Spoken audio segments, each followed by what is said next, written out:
Hey everyone, welcome back to The Explainer. So, today we're going on an absolute monster of an adventure. And no, we're not flying off into deep space and we aren't sailing across the oceans either, we are going straight down. That's right, buckle up because our journey to the center of the Earth is going to be a wild and honestly incredibly hot ride. I want you to think about this for a second. Have you ever actually wondered what's right below your shoes? I mean, really below them. Imagine grabbing a shovel and just digging a hole in your backyard. If you could somehow keep digging down, deeper and deeper, as far as physically possible, what do you think you'd actually find? Dirt? Some cool rocks? Maybe a dinosaur bone or two? Well, eventually you'd run out of dirt entirely and hit something much, much bigger. Because, as it turns out, our planet is basically built like an onion, or, maybe a giant jawbreaker candy. It's made up of these massive, distinct layers. As we travel down today, we're going to descend through three main levels.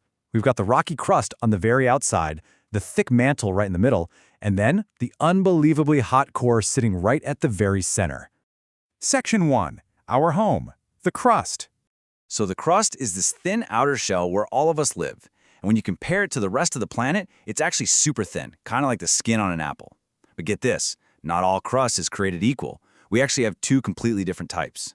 First, there's the oceanic crust, sitting way under our deep oceans. It's very thin, only about 5 to 7 kilometers thick, but it is made of this super heavy, dark rock called basalt. On the flip side, we have the continental crust. That's the actual land we stand on, and it's way thicker, reaching up to 70 kilometers deep under huge mountain ranges. But surprisingly, it's made of a much lighter rock called granite. So to put it simply, the ocean floor is thin and heavy, while our continents are thick and light. Now, you might be wondering, how deep have we humans actually gone? Well, the answer is just 3.9 kilometers. Yep, that's it. That's the depth of the deepest man-made mine shaft in the entire world, down in South Africa. So even with all of our massive high-tech drilling machines, we have literally barely even scratched the surface of our own planet. But hey, let's pretend we could keep digging past the crust. Eventually, we'd hit this really cool sort of secret boundary. It's called the Moholy-Varilchevich discontinuity. I know, that is a massive mouthful, so scientists usually just call it the MOHO, to keep things simple. The MOHO is basically the starting line where the rocky crust completely ends and the intense heat of the deeper Earth truly kicks in. In fact, when seismic waves from things like earthquakes hit the MOHO, they suddenly speed way up. It's wild. Which brings us to Section 2. The gooey middle. The mantle. Guys, the mantle is absolutely massive. It takes up a whopping 84% of the Earth's entire volume. It just keeps going, extending all the way down to about 2,900 kilometers. But here is the absolute coolest part. Even though the mantle is made entirely of solid rock, the extreme pressure and heat down there make it behave like a thick, slow-moving fluid. Imagine squeezing a giant, hot tube of caramel. That is exactly what the rock down here is doing. And because the very bottom of the mantle is getting blasted with heat from the Earth's core, it creates something called convection. Now, if you've ever watched a pot of thick soup boiling on the stove, you've actually seen this in action. The hot soup at the bottom rises to the top, cools down just a little bit, and then sinks right back to the bottom. Well, the solid rock in the Earth's mantle does the exact same thing, just incredibly, incredibly slowly. And these giant, slow-moving convection currents, they act like a massive hidden engine. They physically push and pull the giant pieces of the Earth's crust, the tectonic plates, right around on the surface. So this slow, rolling movement is the secret force that creates our giant mountain ranges, triggers earthquakes, and even opens up volcanoes. Talk about heavy lifting, right? All right, moving on down to Section 3, Earth's metal heart, the core. So while the crust and the mantle are basically all rock, the core is totally different.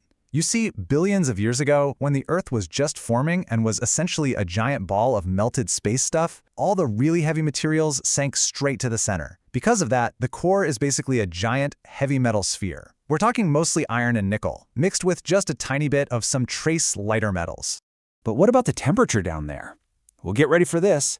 5,400 degrees Celsius. That is literally unimaginably hot. In fact, the center of our Earth is pretty much as hot as the surface of the sun. Now, the core is actually split into two different parts. The inner core is a perfectly solid ball of metal, and that's just because the crushing weight of the entire planet is pressing down on it so hard that it literally can't melt. But wrapped right around that is the outer core, which is a wild, swirling ocean of liquid metal. And that brings us to a really fun question. Did you know our planet actually has invisible superpowers? Like, seriously, is the Earth just one giant magnet floating in space? The answer is a massive, resounding yes. Remember that incredibly hot, swirling liquid iron outer core we just talked about? Well, as the Earth spins on its axis, all that liquid metal sloshes and moves around. And this motion creates real electric currents, turning that outer core into a gigantic, natural electrical generator. And this generator projects a massive invisible magnetic field all the way out into space, wrapping completely around our planet. So, Section 4. Why does all this actually matter?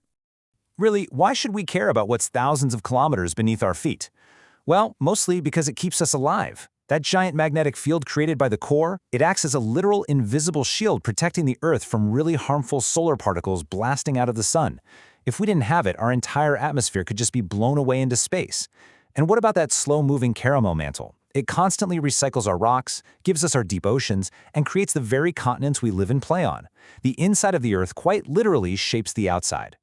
So, as we wrap up today's explainer, I want to leave you with one final, kind of mind-blowing question to chew on. We know the Earth's ultra-hot core is what powers our protective magnetic shield, right?